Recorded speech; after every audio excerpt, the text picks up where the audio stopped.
saya Iria Winususanti. Saya adalah mahasiswa Sekolah Tinggi Ekonomi Islam dengan NIM 231416. Di sini saya akan memberikan informasi materi civic education tentang penanggulangan korupsi di Indonesia.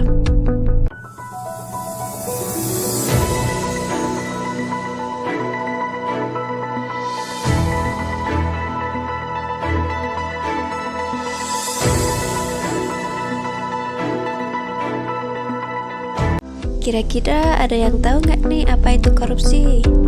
Nih aku kasih tahu.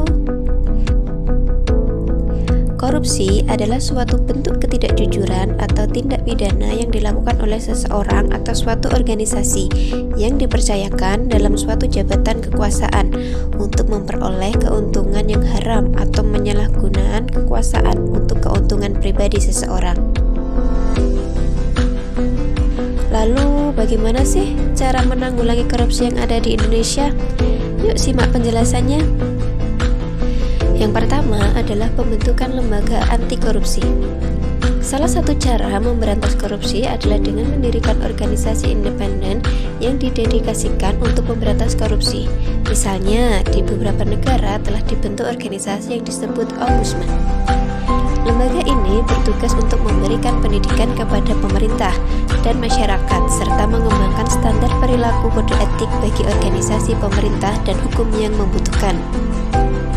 Salah satu peran ombudsman adalah mendirikan masyarakat dan menyadarkan mereka akan hak mereka atas perlakuan yang baik, jujur, dan efektif dari pegawai pemerintah. Hal lain yang perlu menjadi perhatian adalah meningkatkan efisiensi sistem peradilan di tingkat kepolisian, kejaksaan, pengadilan, dan penjara.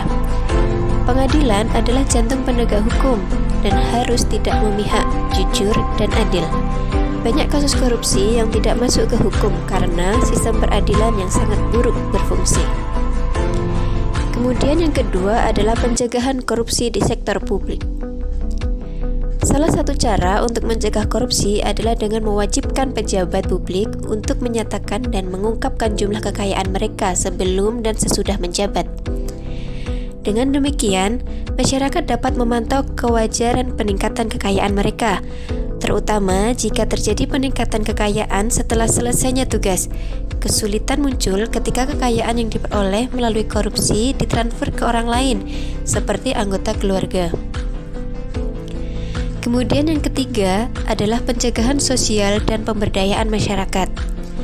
Salah satu upaya pemberantasan korupsi adalah dengan memberikan hak akses informasi kepada masyarakat. Harus ada sistem agar publik, yaitu termasuk media, berhak untuk meminta semua informasi mengenai kebijakan pemerintah yang berdampak pada kehidupan banyak orang. Hal ini dapat meningkatkan kemauan pemerintah untuk mengembangkan kebijakan dan mengimplementasikannya secara transparan. Pemerintah berkewajiban mensosialisasikan berbagai kebijakan yang telah dan akan dilaksanakan. Sekian informasi yang dapat saya sampaikan, semoga bisa bermanfaat ya. Sekian, Assalamualaikum warahmatullahi wabarakatuh.